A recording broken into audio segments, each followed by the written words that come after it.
Құрметті жақсылар,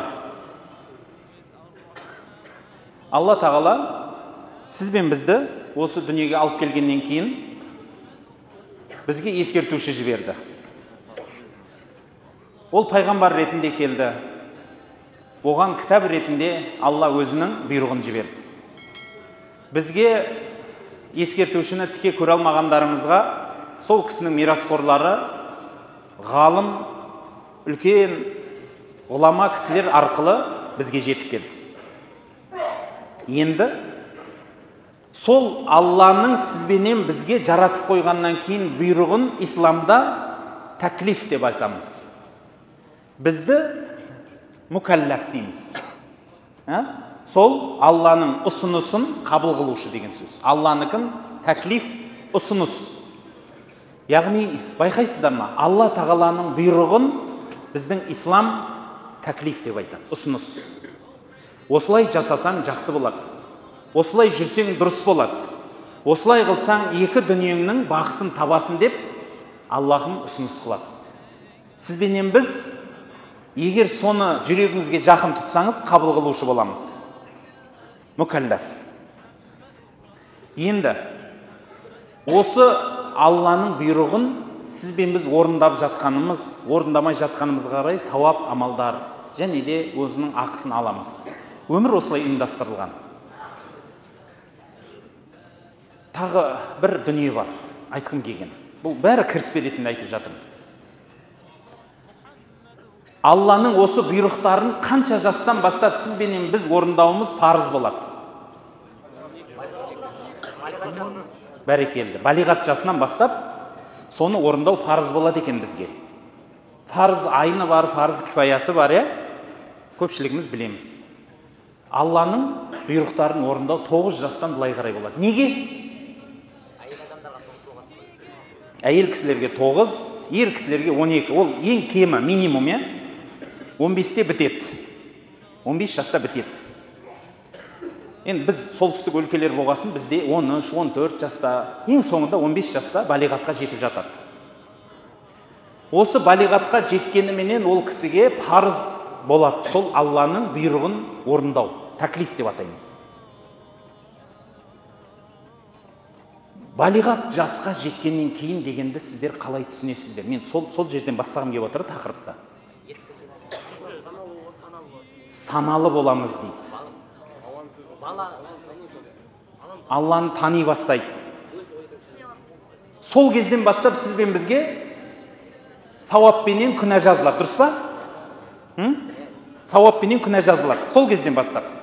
Бұл деген сөз айтқан сөзіңе, істеген ісіңе екі иықтағы періштелер жазып бастайды. Басталды да? Сол кезден бастап сіздің сөзіңіз, ісіңіз жазылады. Яғни әрбір ісімізге, әрбір сөзімізге біз мәсул, жауапты боламыз. Дұрыс қой, осылай ғой. Енді қараңызшы. Парыз болғаннан кейінгі біздің жауапкершілігіміз пайда болады екен. Мен осы жауапкершіліктің біздің өмірімізге әсерін қозғағым келіп тұр. Ата-анамызбенен арамыз міндетті түрде түртіп кетем. Ол не екендігін түсіндіргім келеді. Қазір енді 15 жасқа келіп, біз ата-анамызбенен арамыздағы бір проблемалар бар. Одан кейін үлкейген кезде де көп адамда проблемалар болады. Мен соны қозғағым келіп отыр. Бұл осы отырысымызда. Көп бауырларымыз өзінің өмірін сүрмейді. Байқайсыздар ма? Ата-анаменен арасын, шекарасын реттей алмай қалды. Шекарасын реттей алмай қалды. Байқасыңыз, қалай реттей алмайды? Біреулер ойлайды, мен ата-анаға қарызбын, дұрыс. Қаншалық қарыз екенін оқып көрді ма? Жоқ, іздемейді. Сөйтеді де соны біледі, одан артық емес. Ата-ананың арасындағы хақылары. Сіздің ата-анаға деген хақыңыз, ата-ананың сізге деген хақысы, бұның бәрі исламда жазылған. Бұның барлығы Пайғамбарымыз саллаллаху алейхи ва саллям сізбен бізге үйреткен. Мен осы мәселені айтқым келеді. Бір мезгілменен. Бірақ мен бұны ислам жағынан сіздер көпшілігіңіз естіп жүрген жағынан емес, көпшілігіңіз естімей жүрген жағыңыздан айтқым келеді. Ол психология жағынан. Неге екендігін сөз барысында түсінетін шығарсыздар. Психологияда бала менен ата-ананың арасында белгілі бір жерге келген кезінде сепарация болу керек деп айтады. Сепарация деген сөз шығады екен. Мақсат, мағына бөліну деген сөз. Шекараңыз болу керек екен ғой. Оған дәлел, сіз кішкентай сәби, байқайсыз ба сәбиді? Осы дүниеге сіз дүниеге келдіңіз. Жүре алмайтын едіңіз, тұра алмайтын едіңіз, тамағыңызды жей алмайтын едіңіз. Бірақ сәби тамағын жеп үйренгеннен кейін бір нәрсені беріп жатсаң, өзім ұстаймын дейді. Өзім жеймін дейді. Өзімнің еркім бар дегенді білдіре бастайды. Киім кигізіп жатқанда бунт шығарады ғой, соғыс шығарады. Мен өзім кием, кимеймін. Кішкентай сәбилер. Бұның барлығы адам еркіндікті сүйеді екен ғой. Еркіндікті сүйеді екен адам. Біздің ислам жалпы халықты бүкіл құлдықтан азат етуге келгенді. Бүкіл құлдықтан. Дүние құлдығынан, материалдық құлдықтан бәрінен азат етуге келгенді. Міне осы құлдықтан азат етудің ең алғашқы қадамдары сәби кезден басталады. Біз содан босағымыз келеді. Бала өзі жүріп бастаған кезде ата-ана оны жүргізіп үйретеді. Ақыр өзі жүрген сайын ата-ана қуанады. Неге? Баланың жетістігі. Бала тамақ жеген сайын ата-ана қуанады. Неге? Өзі тамақ жей бастады, қарын тойдыра бастады. Бірақ көп ата-аналар сол рөлді, ата-ана рөлін көбірек өткізіп жібереді да. Көбірек өткізіп жібереді. Соның себебінен бала өсіп келе жатқан кезде ата-ана бала үшін шешім қабылдай бастайды ғой. Шешім қабылдайды. Оны байқайтын шығарсыздар, араларыңызда жасөспірімдер отыр. Сіз үшін ата-анаңыз шешім қабылдайды. Мынаны ішесің, мынаны жейсің, мынаны киесің. Бірақ ішіңізде не деп тұрады? Жегім келмейді, ішкім келмейді, өзімнің қалағанды кием. Болады ғой ондай. Сіз қалаған мамандық таңдағыңыз келеді, бірақ ата-ана сіз үшін мамандық таңдап қояды. Сен архитектор боласың, бітті. Сен финансист боласың, болды. Мүмкін сіз суретші болғыңыз келетін шығар. Мүмкін сіз басқа мамандықтың егесі болғыңыз келетін шығар. Ата-ана менен баланың арасында бәрі бір шекара болу керек. Яғни екеуі бір болып мыжылып кету керек емес. Біліп аңыздаршы. Бұл үлкен тақырып, бірақ мен әдейі жай ақырындап келе жатырмын. Сізге ауыр болмас үшін. Адамның өз басында, бір басында, мысалы, пайғамбарымыз саллаллаху алейхи ва саллям қандай адам еді? Ол кісі пайғамбар. Ол кісі жұртқа Құран үйрететін ұстаз. Ол кісі мешітте имам, әскер бастайтын қолбасшы, ел басқаратын елбасы, үкім шығаратын қазы, әке, біреуге аға, біреуге дос. Сондай болды. Сол кісінің ішінде осының бәрі болды. Және де осы қызметтің бәрінің өзінің ақысын бере білді. Бір-біріне араластырған жоқ. Түсінесіз ба? Каша қылған жоқ. Өзінің орнымен араластырды. Мысалы, пайғамбарымыз саллаллаху алейхи ва саллям бір күні мешітке кірді. Зейнеп деген қызының Умама деген қызы болады. Немересі да Умама деген. Соны мойнына отырғызып алып кірді мешітке. Мешітке кіреді, намазға тұрып, имам, өзі имам, бірақ мойнында баласы бар. Әрі имам, бірақ әкенің, атаның қызметін атқарып тұр да, қызы мүмкін бір жұмыс жасап жатқан шығар. Сол баласын ойнатуға алып кетіп, соменен намаз оқып берді жұртқа. Мойнында баласы менен. Яғни айтқан жоқ та, мен имаммын ғой, маған ұят болады сен балаңды ұстау. Мен не дейді? Мен пайғамбармын ғой, мен қазір Құран түсіп қалуы мүмкін маған. Мен ұстазбын, менен біреу сұрап қалса, мен мойнында балам болса, немесе мен басқамын деген жоқ. Өзінің ата деген қызметін атқарды. Немерелері Асан Үсенді екеуінің жанына ертіп жүретін қолдарынан. Өзінің қызы Фатима келсе еркелетіп маңдайынан сүйетін. әйелдерін көрсе соларға жанжар бола білетін. Яғни әр қызметті өзінің орнында орындайтын ол кісі. Мен анаумын ғой деп тастап кетіп, мынаумын ғой деп тастап кетіп үзбейтін. Неге айттым бұны мен? Біз кейде ата-ана болып, араларыңызда ата-аналарыңыз да бар. Ата-ана болып отырып, сол рөлден шығамай қаламыз ғой. Немесе керісінше бала боламыз да балалық рөлден шығамай қаламыз. Өмір бақи бала болып кетеміз. Бұл деген сөз жауапкершілікті алмайтын адам деген сөз. Мен жауапкершілік туралы сөз бастадым, не естеріңізде болса, иә? Аллахым сіз бен бізге мойнымызға жауапкершілік артқан, имандылық жауапкершілікті. Оны орындамағанымызға қарай сауап және күнә жазылады. Сол үшін айтам, құрметті жақсылар, ата-анаменен, мен басқа да шекараларды адам менен қоя білу әрбір мұсылманның мойнындағы міндеті екен. Әсіресе мен бүгінгі осы тақырыпта ата-ана менен баланың арасындағы шекараны қозғағым келеді. Дін жағынан да, психология жағынан да. Бізге маңызды болған үшін. Не жағынан маңызды? Айтып кетейінші. Бірінші маңыздылық туралы айтайын. Көп жастарымыз өздері шешім шығара алмай жатады. Өздері таңдау бола алмай жатады. Осы таңертең ғана бір жігіттермен отырдым. Сол жігіттердің бір имам жігіт айтады, мен статистика оқып көрдім дейді, Қазақстанда 2 миллион жас өзінің оқыған мамандығымен жұмыс жасамайды дейді.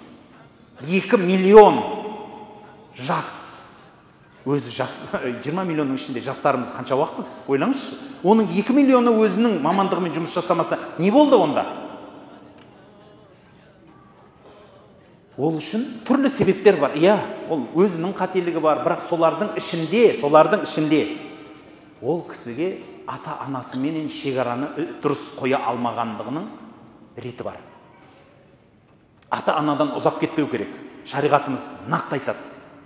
Ата-анадан теріс бұрмау керек. Құран-ы Кәрімде айтады: "Уәлә тақул лахума уффин, уәлә танхархума". Оларға уф деп айтпа дейді. Ата-анаңа уф деп айтуға болмайды екен. Ғалымдарымыз айтады осы сөздің тәпсірінде, егер бала өзінің ата-анасына қиыншылық тудырып берсе, сол қиыншылықтан ата-ана уф десе, баласы ақ болып қалу ықтималы бар дейді. Баласы ақ болу ықтималы бар. Ата-анаға ақ болу деген сөз, сен қандай намаз оқысаң да, құлшылық қылсаң да, нөл. Жоқ. Еш нәрсе жоқ. Сенің құлшылығың қабыл болмайды. Ата-анаңның ризалығынсыз. Құран-ы Кәрімде «Уақада раббука әллә та'буду илля ияху ва бил валидайни ихсана» деп айтады. «Уақада раббука» сенің Раббың үкім қылды. «Әллә та'буду илля ия» өзінен өзгеге құлшылық етпеңдер деп бұйрық берді дейді. Ең үлкен бұйрық. Тура сол өзінің құлшылығының бұйрығының жанында айтады. «Уәбил вәлидайни ихсана». Және ата-анаңа жақсылық жасауды бұйырды. Аллаға құлшылық қылу қаншалықты үлкен маңызды іс болса, ата-анаға мейірім төгу сонша үлкен іс. Түсінесіз бе, сіздің намаз оқығаныңыздай маңызды. Сіздің қыблаға жүзденгеніңіздей маңызды. Бірақ оның шекарасы бар. Ата-ананың құрметі жасалыну керек, міндет. Ең әдемі сөздер айтылу керек. Ең көркем істер істеліну керек сол кісілерге. Бірақ өмірдегі таңдау ол сенікі болу керек. Ол сенікі болу керек. Өйткені ол таңдауды жасағаннан кейін оның жауабын кім береді? Сіз бересіз. Басқа ешкім бермейді. Құранда айтады: «Вәлә тазиру вазирата визра ухра». Бір адамның жүгін екінші адам көтермейді. Сіздің жүгіңізді басқа адам көтермейді. Ендеше біліңіз, сіздің ғибадатыңызға, құлшылығыңызға сіз ғана жауаптысыз. Сіздің осы өмірде бақытты болу, бақытсыз болуға сіз ғана жауаптысыз, біреу емес. Сізді бақытты қылатын сіздің ата-анаңыз емес. Сіз ата-анаңызға ренжуге қақыңыз жоқ екен. Мені ата-анам бақытсыз қылды деп. Мен әдейі осы сұрақта да жауап беріп кетем. Біреулер сұрауы мүмкін. Ата-анам мені қинап бақытсыз қылып қойды, менің ренішім бар ата-анаға дейді. Бір кісі айтады сөйтеді. Біліңіз, ата-анаға ренжу ол сіз тарапынан қате. Ең жұмсақ айтқанда қате пікір. Өйткені ата-ана сіз сияқты адам, біріншіден. Қателесуге құқығы бар ма, жоқ па? Бар. Күнә жасап қоюға мүмкін ба, мүмкін емес па? Мүмкін. Оның да ата-анасы болған, ол да біреудің баласы. Ол да бір пенде. Ол да түрлі-түрлі ойларменен, түрлі-түрлі тәрбиелерден өткен адам. Сіз оны жазғыруға қақыңыз жоқ. Біз бұл дүниеге қазы болып келген жоқпыз. Біреудің үкімін шығарып, оны дозаққа, жәннатқа кіргізуге қазы болып келген жоқпыз. Біз ата-анамыздың тілеуін тілеп, оны қадірлеп құрметтеуге келдік. Тура осының қарама қарсысы. Ондай болса ата-ананы қадірлейік, құрметтейік дей беріп, өзіңнің ата-анаңды асырап алып, өзіңе бала, өзіңе қыз қылып алма. Иә, ондай да бар. Бір жастар ата-анасын, өзінің ата-анасын жақсы көргені сонша өзіне бала қылып алған ғой. Өзіне қыз қылып алған. Түсінесіз ба? Яғни ата-ана шешім қылмайды, тек еркелік айтады. Мен үйткім келеді, жүгіріп барады. Мен бүйткім келеді, жүгіріп барады. Оны істемесе бала өзінің жертва санайды. Мен қиянатшымын. Мен ондаймын, мен мұндаймын. Білесіз ба, құрметті жақсылар, шекара бар. Ата-анаға жақсылық жасау міндет, парыз. Бірақ оны асырап ал деген жоқ қой, түсінесіз ба, ата-анаңды. Осы бір шекараны дұрыс түсіне біліңіз. Ата-ана кейде дұрыс емес, тәрбие себебінен, өзінің өмірлік проблемалары себебінен бала бола алмай қалады. Бір кездерге келген кезінде баласына міндет қыла бастайды. Мен сен үшін істедім осы нәрсені, сен маған бер дейді. Құрметті жақсылар, тағы қате. Біз осы өмірде жасаған жақсылығымыздың бәрін Алладан сұраймыз, біреуден сұрамаймыз. Ешқашан жасаған жақсылығыңды балаңнан сұрама, қызыңнан сұрама. Сен ата-анасың. Ол жоқ еді. Кім берді? Алла берді сол баланы. Сол қызды, ата-ананы бәрін Алла берді. Ендеше бізге міндет қылушы бір-ақ зат бар. Ол Алла. Қалғандар міндет қылуға қақысы жоқ. Бірақ ата-ананың бізге деген жасаған жақсылығын Құранда көп айтқан, пайғамбарымыз саллаллаху алейхи вассаламда көп айтқан бір нүкте бар. Ол, құрметті жақсылар, сен ата-анаңды оның ақысын төлеймін десең, иығыңа салып Меккеге апарып қайтсаң да төлей алмайсың дейді. Яғни бұл деген сөз құтылып кете алмайсың деген сөз. Түсінікті ма? Сен ата-анаңа жақсылық жасау өшпейтін міндет. Өшпейтін сіздің жұмысыңыз. Бір күні кішкентай жасап болды деу дұрыс емес. Ата-анаға ондай міндет қылмаған бірақ. Байқайсыз ба? Ата-анаға айтпайды. Сен балаңды өзің пенсияға шығып, 80-ге, 90-ға, 100-ге келсең де, балам деп мойныңа іліп жүруге қақың бар, міндеттісің демейді. Бала ер жеткесін өзімен өзі жүру керек, тұру керек. Құрметті жақсылар, әрбір ата-ана өзінің баласын егеменді өмір сүруді үйретуі керек. Және сіз де өзіңіз егеменді өмір сүруді үйренуіңіз керек. Неге? Мен сұрақты осылай бастадым. Сіз бенен біз әрбір ісімізге Алланың алдында біз жауаптымыз. Аллахым бізге тәклиф қылды. Енді ата-анамен арадағы шекараны қалай реттейміз? Мен соны қозғағым келеді. Қалай реттейміз, қалай қоямыз? Біздің дініміз айтады.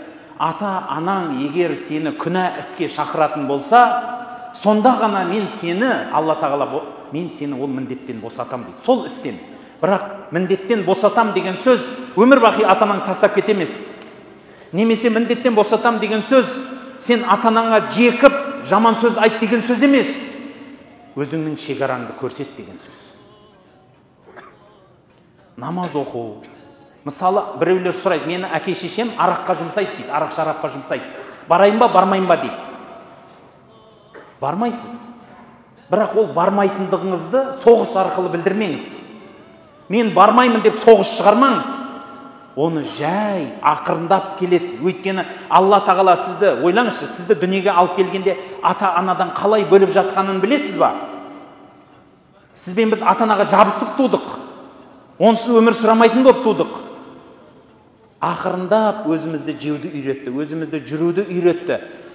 Балалар 12-13-ке келген кезінде, жас өспірім шаққа келген кезінде не болады, қандай күйге кешеді? Подростковый период деген естіген шығарсыздар, осы жастар сіздерге айтады да жатыр, құлақтарыңыз жеп қойған шығар, жұрттар айтып. Сол кезде адамның авторитеті ата-анасы бола бастамайды екен. Авторитетті сырттан іздетіп қояды екен Алла тағала. Адам сырттан іздейді. Достардан, сырттағы әншілер, бишілер, сырттан іздейді. Футболист. Ол баланың алдында енді авторитет ата-ана емес. Бәлки сырттағы адам. Неге? Алла тағала ол кісіні сыртқа шықсын деді. Ата-анасының ішіне тығыла бермей, менің екі пендеме тыныштық берсін деді. Олар өзінің қызметін атқарды, мәпеледі, тұрғызды, жүргізді, тамақ берді. Енді саған тек қана дұрыс кәсіп, дұрыс жолды көрсетіп тұратын ұстаздық қылады олар. Ата-ана ұстаздық қылады. Бала өсіп жетілгеннен кейін ұстаз ғана болады. Ұстаздық деген сөз ол жол көрсетуші. Былай оң болады, былай сол болады. Былай жүріп, былай тұрсаң, мына жаққа барасың. Былай жүріп, былай тұрсаң, анда барасың деп жол көрсетуші болады. Бірақ одан артық емес. Сіз ата-анамын деп балаңыз үшін өзіңіз жасамаңыз. Оның зияндығын айтайын мен. Көзіңіз жеткізу үшін мен зияндығын айтайын. Ата-ана баласының алдына түсіп кетіп еңбек ететін болса, қазіргі кездегі ажырасулар көп болып жатыр. Байқайсыздар ма? Үйленіп жатыр, ажырасып жатыр. Неге? Әйел кісілерден сұрасаң, көпшілік әйел кісілер айтады, мында онша көрінбей отыр, бірақ қол көтер десем, Құдай біледі, бәрі көтеретін шығар. Жауапкершілікті ер кісі өзінің мойнына алу керек деген сөз бар. Ер кісі жауапкершілікті жанұясын. Біреудің қызын алдың ғой сен, түсінесіз ба? Біреудің мәпелеп отқан қызын алдың. Енді соны алғаннан кейін сен соған жауапкерсің. Себебі сол қыз ата-анасына жасайтын қызметтің бәрін ата-анасына емес, бірінші орында енді саған жасауға міндеттеледі. Неке қиылған күннен бастап ата-ана қыз бала үшін екінші рөлге түседі. Екінші орынға түсіп қалады. Бірінші орынға өзінің күйеуі, жан-жары. Сіз біреудің қызын аманатқа алдыңыз. Бірақ сол аманатты сезінген жастарды көп көре бермеймін мен. Соны түсінбейді көпшілігі. Соның себебінен де ажырасу болып жатады. Мен тағы да одан да төмен мысал айтамын. Қарапайым мысал. Мен әдейі аналарға көп қоямын осы сұрақты. Осында әкелер де отыр ғой, оны білесіздер. Ең жақсы бала қандай бала, суреттеп беріңізші. Сіз үшін, ата-ана үшін қандай бала жақсы бала? Айтыңыздаршы. Тәрбиелі деген сөзді төменірек қылайық. Тағы да. Сіздің айтқаныңызды істейтін бала жақсы бала ғой, дұрыс па, дұрыс емес па? Сіздің айтқаныңызды істейтін бала жақсы. Сіздің айтқаныңызды істемейтін бала қандай бала? Жаман бала екен. Байқадыңыз ба? Яғни сіз арам мен адалды бәрін көрсетуші пайғамбарсыз ба, Құрансыз ба, кімсіз? Құдайсыз ба? Сіз міндетті көбейтіп жіберген жоқсыз ба осы жерде? Байқадыңыз ба? Енді екінші нәрсе, яғни менің айтқанымды істейтін бала жақсы бала деп қойды. Сіз сол кезден бастап баланың еркіндігінен айырдыңыз. О баланың өзінің еркіндігі жоқ енді. Ол құл. Ол құл енді. Ол тек сіздің айтқаныңызды жүру керек екен артыңыздан. Ақ мынау, ақ. Бұл қара, бұл қара. Сосын ең жақсы бала қандай бала? Тыныш отыратын бала, дұрыс па? Келісетін шығарсыз? Ең жақсы бала тыныш отыратын бала. Ой, қандай жақсы бала екен дейді, тыныш отырады. Мен келіспеймін ондай адаммен. Өзінің еркі жоқ. Бәр жағын тұсап тастаған адамда, сіз енді ойлаңыз. Бір ата-ана өзінің баласын өсіріп жатыр. еш нәрсе істеме, үйтпе, жүрме, тұрма, үйтпе, ұстама, отырма, үйтпе. Енді ол отырамайды да, тұрамайды да, енді тұр ол дүбәра. Сөйтеді да, ең жақсы бала дейді, тез отырған бала дейді, болды. 20-ға келгеннен кейін айтады, 20 жыл тәрбиелеп қойды, 20 жыл өтіп кетті, 20-ға келгеннен кейін баласына айтады, балам бір нәрсе істемейсің ба дейді. Неге отырсың дейді. Оны сен 20 жыл тыныш отыруды үйретіп қойдың ғой, қалай енді ол қимылдайды енді ол. Сен оған таңдау берген жоқсың ғой, қалай ол өмірге шығып таңдай бастайды? Ол өзінің киімін таңдай алмайды керек болса.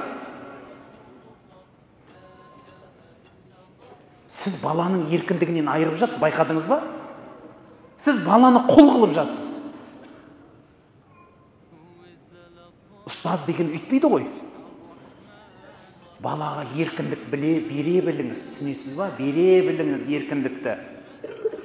Жаның ашима, сен жанында тұрсын ғой, өзі таңдасын, өзі жүрсін. Алла тағала сені неге қойып қойды жанына, қамқор қылып? Оның орнына таңдау үшін, оның орнына істеп беру үшін емес, өзі істесін, өзі жүрсін, өзі жесін, ішсін, кисін, тұрсын. Сен ше, оң, сол, дұрыс емес, соларды көрсетіп тұратын ұстазсың. Сенің айтқанын істесе, істесін, істемеді, өзі білсін. Ұстаз айтады, болды, басқа еш нәрсе емес. Пайғамбар екеш, пайғамбарға, пайғамбар, түсінесіз ба?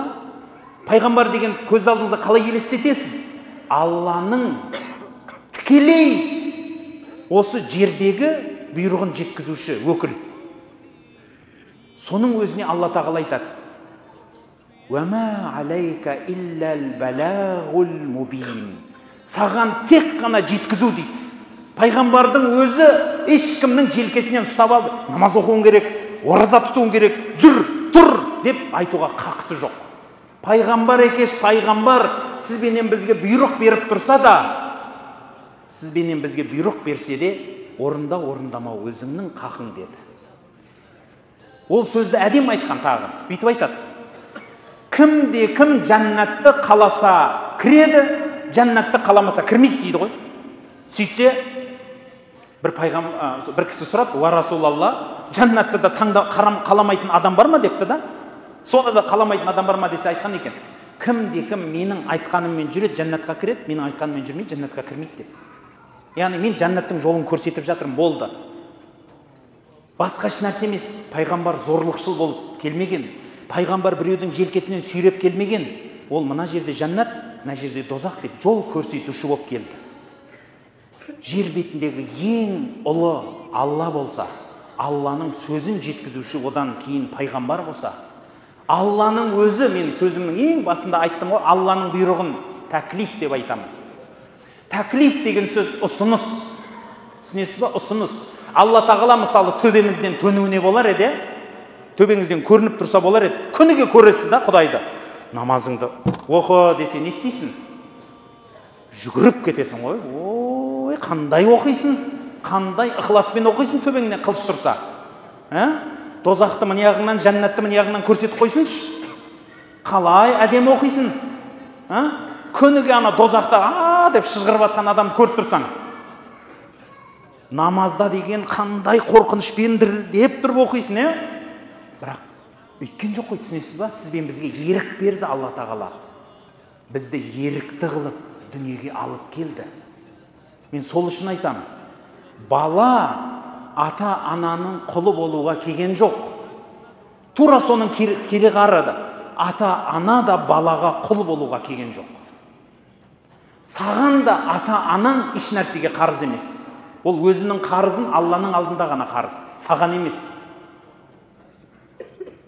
Сіздің міндеттеріңізді Алла тағаланың алдында жауап береді. Не деп жауап береді? Ең қарапайым, көп емес ол. Ата-ананың баласына деген міндеттері көп емес. Имандылықты үйрету, напақасын беру, кәсіпке үйрету. Болды, осы жерден таусылып қалды. Бітті. Үйлендіру, үй әперу, астына не дейді анандай, Камри машина әперіп қой, ата-ананың міндеті емес. Құрметті жақсылар, ата-ана сізге қарыз емес, сізге имандылықты үйрету міндет. Ата-ана үйретпеді ме, Құдайдың алдына жауабын береді. Нәпақаңызды тауып беру міндет. Ауырсаң дәрің, кисең киімің, жесең тамағыңды адалдан алдыңа қойып, оны да таңдатады. Мә, таңда дейді. Киесің ба? Ки. Жоқ, мен мынаны кимеймін. Өзің білесің, менің тапқаным осы ғана. Одан басқасы ше. Одан басқасын өзің тап та ала бер. Еркің бар ғой. Бар да сыртқа шық та тап ала бер. Еркің бар. Ата-ананың мүмкіндігі сол-ақ. Сіз ата-ана болсаңыз, сіз анау дарға асылып таудың үстінен құла демейді балаң үшін. Мүмкіндігіңді бер. Иә, мүмкіндігің тапқанша рызқыңды бер. Міне мынау менің тапқан қара суым, мынау менің наным. Барым осы балам.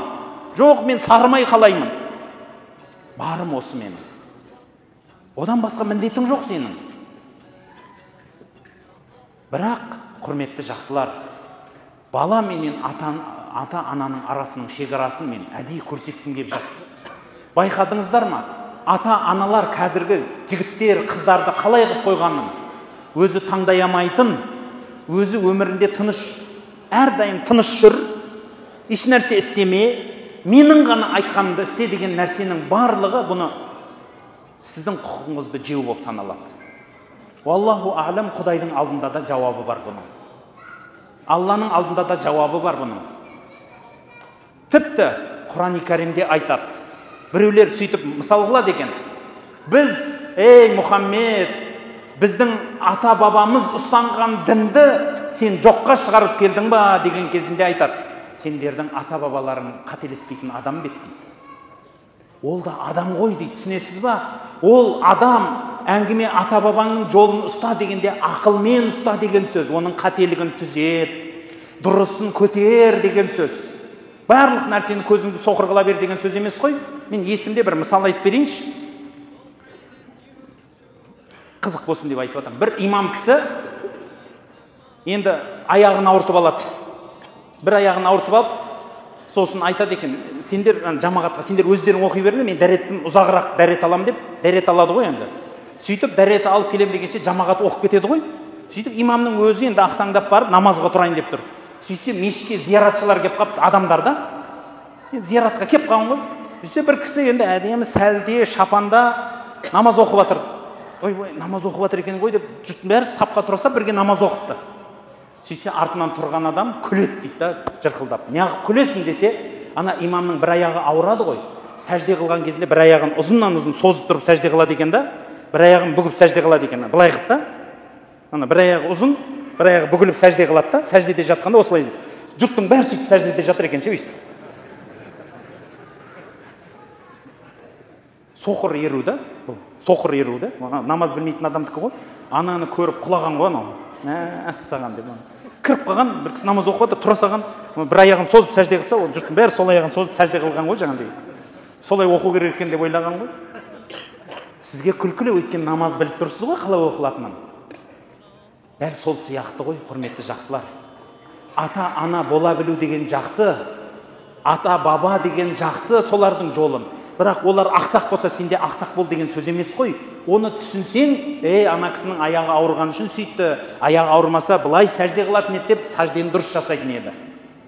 Дәл сол сияқты ата-бабаның жолы, менің атамның үйреткені, әкемнің үйреткені дегеннің бәрі ақыл менен Алланың қойған шекарасы арқылы өтеді. Солардың жолын дұрыстаймыз біз. Сол ұрпақ ертең ата-анамызбен осылай жолыққан кезде бабаларымызға қалай қарайсың? Мен бір аяғымды ұзын сәжде қылды дедім, мен сөйтіп айттым ба дейтін шығар саған, сөйтіп сәжде қылып келсең да. Енді мен сөйтіп көрдім ғой дейсің, ақымақ басың жоқ па дейді ғой сосын. Дәл сол сияқты құрметті жақсылар, бұл өмірде де ата-ананың артынан еріңіз, ұстаздың артынан еріңіз, бірақ қандай дәрежеде? Алланың шекарасы, ақылдың шекарасы деген шекара қоя біліңіз. Қорытып айтам, құрметті жақсылар. Ата-ананы сыйлау міндет. Олардың ең жақсы сөз айтуыңыз керек. Ең жақсы сөз. Оларға үф деп айтуға болмайды. Олардың сізден сұраған өтініштерін қолыңыздан келгенше орындау керексіз. Бірақ оның өтініші сіздің таңдауыңызбен келіп қалса, оның тірлігі болса істеп беріңіз, сіздің тірлігіңізге қатысы бар болса, сіз өзіңіз білесіз. Сізге бұйрығы жүрмейді. Түсінесіз ба? Сіздің істеуіңіз керек болған. Мысалы, ата-анаңыз айтуы мүмкін, балам, өтініш суретші болшы десе, сіз бірақ суретші болғыңыз келсе, болыңыз. Иә, ата-анам маған жәрдем беріп жатыр. Bir жақ, менің де соған махаббатым бар, болыңыз. Бірақ жоқ, мен суретші болғым келмейді. Мен ұшқыш болғым келеді десе, ұшқыш болыңыз. Сіздің таңдауыңыз бұл. Сіздің таңдауыңызға басқа біреудің қақысы жоқ. Тура осы қыздар, жастар, үйлене алмай жүргендерге де айтатыным сол. Құрметті үйлене алмай жүргендер, сіздерді үйлендіруге ата-ана міндетті емес. Ата-ананы жазғырмаңыздар. Сізді ағаңыз да үйлендіру міндетті емес. Сіз өзіңіз үйлену керексіз. Өзіңіз үйлену керексіз. Неге? Алла тағаланың пайғамбары, мен сендердің көптігіңменен мақтанамын деді. Неге? Пайғамбарымыз саллаллаху алейхи ва саллям айтты: "Ан-никаху суннати, фаман рагиба ан суннати фалейса минни" деді. Неке бұл менің сүннетім, кім менің сүннетімнен кетсе, мен одан бөлекпін деді. Үйленіңіз. Бір басыңызды екеу қылыңыз. Ол жақсы нәрсе. Барлық таңдау өзіңіз таңдай біліңіз. Енді қалай қылып ата-анамен таңдауды шешеміз. Мен оны баспалдақ қылайын. Өйткені біз кішкентай кезімізден баспалдақпен өттік. Кішкентай кезімізде өзіміз тамақ жей бастадық, үлкейгенде сыртқа қарап өстік. Егер сен ата-анаңнан дұрыс шекара қоя алсаң, онда сен бөтен адамға ренжімейді екенсің. Ренжігіш болу ата-ананың дұрыс тәрбиесінен болмайды екен. Ана көп адамдар ренжігіш, біреу аяғын тексе ренжиді, бір нәрсе болса жертвадан, жұрттың бәріне ал өлтіріңдер мені, өлтіріңдер ал. Сондай бейшара болмаңыз. Оның барлығы сенің ішіндегі аурудан ол. Жертва болудың қажеті жоқ. Екінші, соның проблемасы, осы проблемасын дұрыс шеше алмай қалған адам өзінің таңдауы болмайды бұл өмірде, таңдай алмайды. Үшінші, бұл өмірде бір нәрсе жасайым десе, бір тормоз бола береді да. Өзі жасап келеді да, тормоз ұстап қалады. Арабша айтқанда фармала дейді ғой, тормозсың ғой дегендей ғой. Сол сияқты неге? Өйткенше ата-анасы істеме деген ғой. Ал психологияда бар ғой. Егер адам бір қиындыққа тап болса, басына қиындық түсе, өзін өлтіргің келіп жатыр десе, біліңіз. Ата-анаң соған себепкер болды, сенің тәрбиеңе. Сол жерде қате болды сенің. Сен соны дұрыс түсінуің керек еді. Ата-ана егер баласын, сен менің балам емессің, үйтпесең, сен менің балам емессің, бүйтпесең деп өсірсе, балаға соны істемесең, сен емессің, тұлға емессің, сен ешкім емессің деп өз-өзін өлтіруге үндейтін, суицидқа апаратын тәрбие береді. Басына қиындық түсіп қалса болды, өз-өзіне қол жұмсайды. Себептер өте көп. Мен қазір айт десеңіз бір 20-ға жоқ проблемалар айтамын. Халықтың арасындағы сол проблемалар. Бұның барлығы ата-ана баласына ерік бермегендігінен. Не істейміз енді? Қалай қыламыз? Егер ата-ана болсаңыз, балаңызды еркін қылып өсіруге әрекет жасаңыз. Еркін шекараның ішінде бірақ. Шариғаттың шекарасы, қазақи дәстүрдің шекарасы. Оны түсіндіріп, дұрысын көрсету сіздің ұстаздығыңыздан. Екіншісі, ата-анаңызды қалай қылып, енді өтіп кетті, енді қалай қазір разбор қыламыз? Мысалы, біреулерде сұрақ шығады. Мен намаз оқиын деп мешітке барам десем, ата-анам маған қарсы. Мен хижап тағайын десем, ата-анам маған қарсы. Келе ме сұрақтар? Болады сұрақтар. Оның себебі, ата-анаң не жағынан? Себебін айтыңызшы, неге үйтіп жатыр?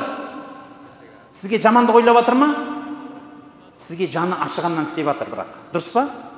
Бірақ оны қалай шешеміз? Айтқан істемей, мешітке қашып кет демеймін. Сол жерде ата-анаңның рөлін, өз-өзінің рөлін көп қылып алып қойған. Соны шеш, үз сол жерде шекараңды. Қалай үземіз? Ақырындап, өз таңдауыңды жаса, үйдегі таңдауларды. Мен ақ киемін, көк киемін. Мен өзім осы уақытта ұйықтаймын, осы уақытта тұрамын. Мен мынандай мақсат қойдым, соған жетемін, соған барамын. Өмірің сіздің қолыңызда, түсінесіз ба, құрметті жастар? Сіз үшін ата-ана тек ұстаз. Ары қарай өмірге келгеннен кейін тамаққа қолың жетсе, киімді ки алсаң, өмір сүру сенің мойныңда. түсініп алыңыз. Өйткені екі иықтағы періште 13 жасыңыздан кейін сіздегі бүкіл амалды жазады. Күнәнің бәрін сен көтересің. Сондықтан, құрметті жақсылар, қалай қыламыз? Ата-ананы кешіре білеміз, ең бірінші. Екіншісі, түсіне білеміз. Түсіну керек екенсіз артынан. Ол маған жақсылық ойлап жатыр. Үшіншісі, ата-ананы тәрбиелемейміз. Ата-ананы тәрбиемен айналыспаңыз. Сіз данышпан емессіз. Ол да біреудің баласы, ол да бір тұлға. Сіз оны тәрбиелемеңіз. Сіз бәлки түсініңіз, өзіңізді түсіндіріп үйретіңіз. Күніге сұхбат қылыңыз. Ата-ана мен баланың арасында сұхбат жоқтығынан ғой бұл проблемалардың біреуі. Сіз әкеңізбен, анаңызбен махаббат қылып, жақсы көріп, сөйлесе біліңіз. Сосын біліңіз, ата-ана баласының ер жеткенін қайдан біледі, білесіз ба? Қызының бой жеткенін. Өзіне сенімді сөйлеп, өзіне мақсат қойып, ісінің бәрі пысық болғаннан бастап ата-ана баласын қоя бере бастайды. Біздің пәленше жақсы, өзі біледі, түгенше оны сезеді, түсінесіз ба? Оны сен біреуге дәлелдеуің керек жоқ, күшпенен, соғыспенен дәлелдеме. Бірақ қалай дәлелдеңіз? Іспенен, ақырындап, уақыт керек. Ақырын-уақырын. Өзіңе сенімділік арт. Сөйлейсің ба? Сенімді сөйле. Өміріңе нақты мақсат қой. Сол мақсатыңа жет. Сол жеткен мақсатыңды ата-анаңа көрсет. Міне ата-анам, міне мынандайға жеттім. Мынаны мақсат қойдым, жеттім. Мынаны қаладым, жеттім. Мынаны қаладым, жеттім. Екі-үшеуін көрсеткеннен кейін ата-анаң қолын көтереді, болды дейді. Балам дейді. Сен достигаторсың. Сен өзің жететін адамсың енді, болды. Мені босат дейді енді. Мен сенің жақтасыңмын. Бүкіл ісіңді мен махаббатпенен сені күтіп жүремін дейді. Сіздің қуанышыңыздың бәрін бірге қуанатын, сіздің қайғыңыздың бәрін бірге қайғыратын нағыз ата-анаға айналады. Бірақ оны ақырындап жеткізесіз. Ол үшін не істеуіміз керек екен? Біріншіден, құрметті жақсылар, мақсат қойып, дұрыс мақсат қойып, соған жетуді үйренуіміз керек. Қалай? Өтіп алайыншы тез-тез. Дұрыс мақсат қою үшін бірінші ниет керек. Ниетті түзете білу керек. Кішкентай қадам жаса. Сізге ешкім айтпайды, президент болып кет деп. Ешкім айтпайды, сізге бүкіл елді басып ал, үйтпейді, миллиардер болып кет деп. Жоқ, кішкентай қадам жасашы. Сен қазір ең кішкентай қадам қандай жасай аласың өзің мақсатыңа? Өзіңнің мақсатың қандай кішкентай қадам жасай аласың? Сол қадамнан бастап, жасап, сол мақсатыңа жетуді үйрен. Мақсатқа жетуді үйренген сайын сен өзіңе сенімділік пайда бола бастайды. Сөзіңде, ісіңде, жүрісіңде, тұрысыңда сенімділік пайда болады. Халықта сөз бар. Қыз бала кімді жақсы көреді? Жігіттің ішінде қандай жігіт жақсы көреді? Онда қызды білмейді екенсіздер онда. Көпшілігіңіз. Бойдақсыздар ғой, білмейді. Бойдақ еместерден сұрайықшы. Қазақта мақал бар.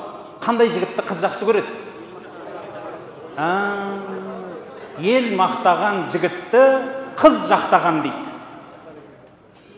Ел мақтаған жігітті қыз жақтаған.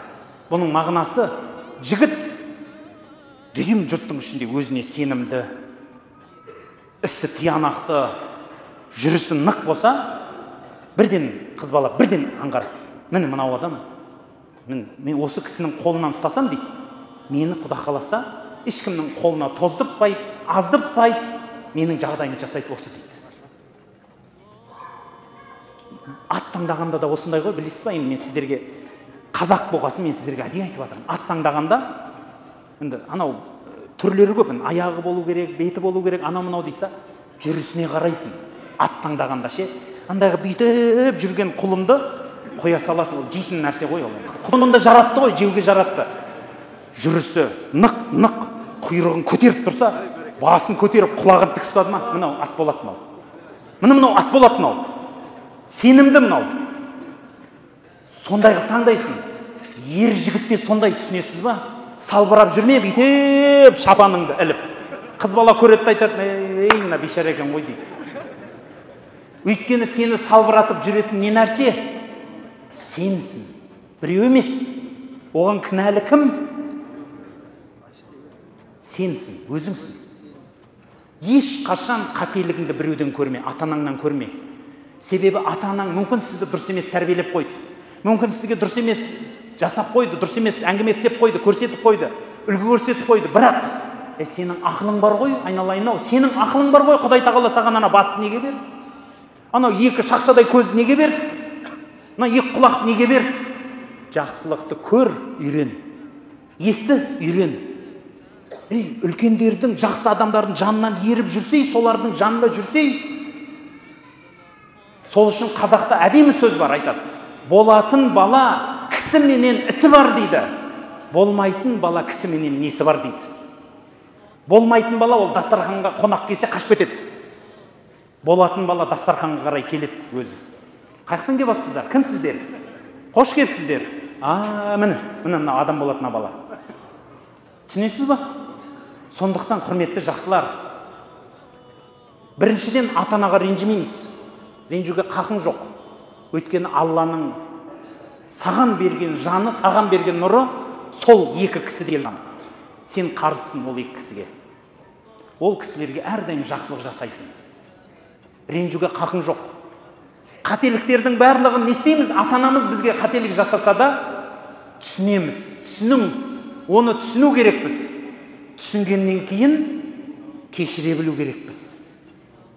Болды, одан басқа еш нәрсе емес. Мен мемлекет жағынан айтайыншы, сіздер түсіну үшін, әдейі. Үлкен жағынан.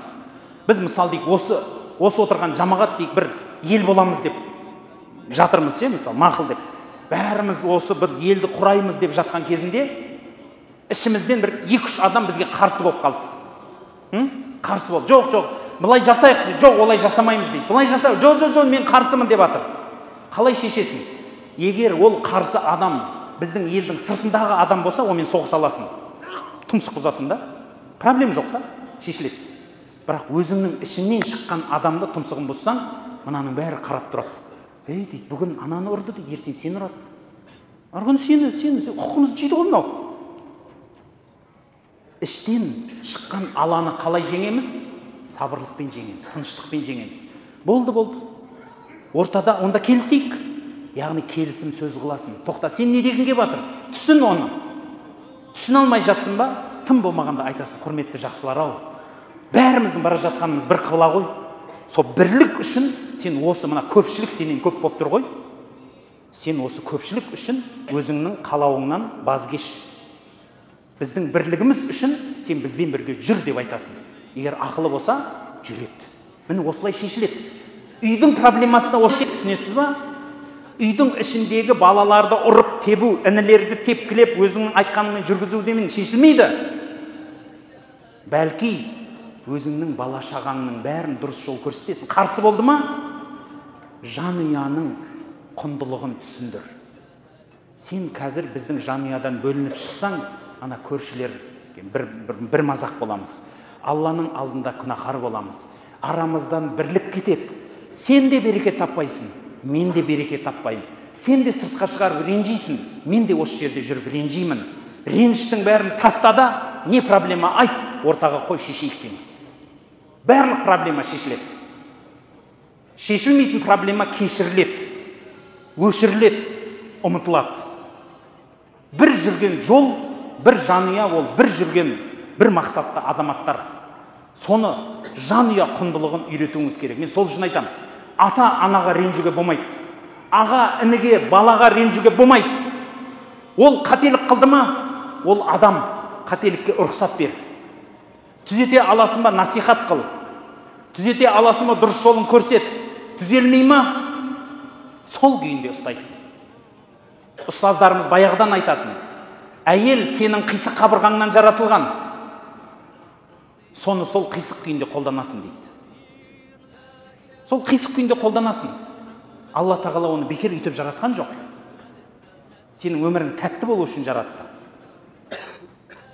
Ол тәтті болу үшін анда-санда ащы болып тұру керек қой, ана тәттінің дәмін білу үшін. Сол үшін айтам, құрметті жақсылар, ата-анаменен арамыздағы шекараны дұрыс қою үшін бірінші өзімізді шешуіміз керек екен ғой. Өзімізді қалай дұрыс мақсат қою, өзімізге деген сенімділік, салауатты өмір салтын құраңыз. Дұрыс жүр, жүрістір. Білесіз ба, менің марқұм ұстазым Әбдісаттар Сманов. Естіген шығарсыздар, көргендеріңізде бар шығар. Сол кісі айтатын. Бір күні дейді, сол кісіден бір адам сұрапты. Менің ата анам намазыма қарсы, не істеймін деген ғой. Сөйтсе айтты дейді, ұстазым айтып жатыр өзі. Мен оған айттым дейді, сен өзгер деп айттым дейді, өзгер. Намаз сені өзгерткенін көрсет ата анаңа. Намаз сені қалай өзгертті? Көрсет. Ата ананың аузынан шықпай жатып қызметін жасап қой. Аяғын жылы суға малып қой. Әкетай, аяғың ауырды ма деп уқалап бер. Анашым, қолыңыз ауырды ма, мен уқалап берейін. Мынаны мен көтере салайын, ананы мен қоя салайын. Сұратпай істе, өзің істе. Егер сондай қылып өзгерсең, әкең бір күні сенің жаныңа намазға тұрады деген ғой. Өтірік па? Ондай қанша уақиға білемін. Дәл сондай болғаны. Және керісіншесін білемін. Өз басым мен білемін. Біреулер бір атана айтады. Менің балам дейді, намаз оқығаннан көрі намаз оқымай қалғаны жақсы еді дейді. Неге десем, намаз оқымай тұрғанда әке деп менің айтқанымды істеп жүгіріп кететін дейді. Қашан намаз оқыды, солай өзгерді дейді. Сен деп сөйлейді. Қалай болса солай жүреді. Түнде келеді. Айтсаң жекіп сөйлейді. Сен кәпірсің ғой деп айтады. Мен сонда кәпір болып оған не жазып қойдым деп жылап отыр ата-ана. Өзінің ата-анасын кәпір деген азаматтар да бар. Құрметті жақсылар, сіз сол ата-ананы бақыт сыйлайтын. Иә, ол бақытты болуға себепкерсіз. Бірақ сыйлау міндетті емессіз. Сіз өзі жақсы бала болсаңыз, ата-ана өзінен өзі бақытты бола береді. Сол үшін біз өзімізді түзетуіміз керек. Түсінікті ма? Мен айтқым келген, жеткізгім келген бүгінгі тақырып осы еді. Өзіңді түзет, салауатты өмір сүр, Құдайға жақын бол, өміріңді ретте, мынау дүниеңді, қу дүниеңді реттеп алшы. Мақсат қой, ретте, реніш адамдардың бәрін шеттеп, өзіңе жақын адамдарды, жақсы адамдардың етегінен ұста.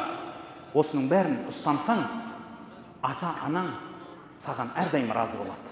Ата-анаң түгіл, егер сен жігіт болсаң, қыздар сенің артыңнан құлайды, қадырат құлайды, патырлап құлайды. Мен айтты дейсің. Егер шынымен айтайын, достигатор болсаң, өзіңнің айтқанында тұратын, сөзінде тұрағы бар, сөзінде уверен, өзі жүріс-тұрысы нық болса, ер жігітке түр керегі жоқ, білесің ба? Ер жігітке іс керек. Егер сен өзіңнің ісіңде тұрағың болып, сөзінде тұрағың болып, ер жігіт болып тұрсаң ше, сенен тестостерон ұрып тұрады сыртқа. Өйткені уверен адамда сондай сенім болып тұрады. Оны көрген әйел кісі бірден түсінеді. Міне мынау дейді, нағыз еркек дейді. Ана салбырап, бейшара болып, шланга болып тұрған адам емес дейді. Мынау адам жақсы дейді. Өзінен өзі, оны білмесе де оның табиғаты тартады саған қарай. Сондықтан айтам, құрметті жігіттер, құрметті қыздар, әйелдер, ерлер, өзімізді түзетейік. Ата-анамыз түзеледі, жанұямыз түзеледі. Ортадағы шекараны мен дұрыс түсіндіре білдім деп ойлаймын. Ата-ана баласына құл болмасын. Ата-анасына құл болмасын. Әр нәрсенің өзінің шекарасы бар. Әр нәрсенің өзінің орны бар. Субханакаллахумма ва бихамдик, ашхаду ан ла илаха илля ант, астағфирука ва атубу илейк.